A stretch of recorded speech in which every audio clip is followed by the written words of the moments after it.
بسم اللہ الرحمن الرحیم۔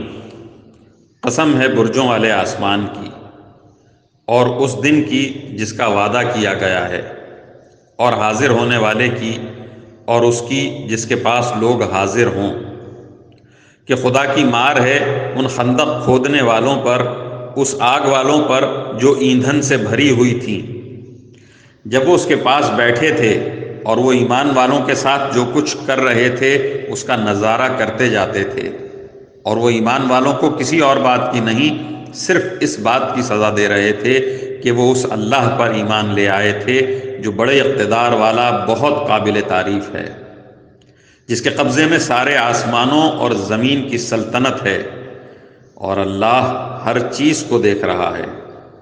یقین رکھو کہ جن لوگوں نے مومن مردوں اور مومن عورتوں کو ظلم کا نشانہ بنایا ہے پھر توبہ نہیں کی ہے، ان کے لیے جہنم کا عذاب ہے، اور ان کو آگ میں جلنے کی سزا دی جائے گی۔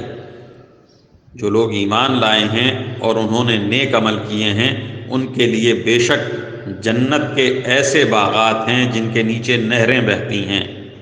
یہ ہے بڑی کامیابی۔ حقیقت یہ ہے کہ تمہارے پروردگار کی پکڑ بہت سخت ہے۔ وہ پہلی مرتبہ پیدا کرتا ہے اور وہی دوبارہ پیدا کرے گا، اور وہ بہت بخشنے والا، بہت محبت کرنے والا ہے۔ عرش کا مالک ہے، بزرگی والا ہے، جو کچھ ارادہ کرتا ہے کر گزرتا ہے۔ کیا تمہارے پاس ان لشکروں کی خبر پہنچی ہے، فرعون اور سمود کے لشکروں کی؟ اس کے باوجود کافر لوگ حق کو جھٹلانے میں لگے ہوئے ہیں، جبکہ اللہ نے ان کو گھیرے میں لیا ہوا ہے۔ ان کے جھٹلانے سے قرآن پر کوئی اثر نہیں پڑتا، بلکہ یہ بڑی عظمت والا قرآن ہے جو لوح محفوظ میں درج ہے۔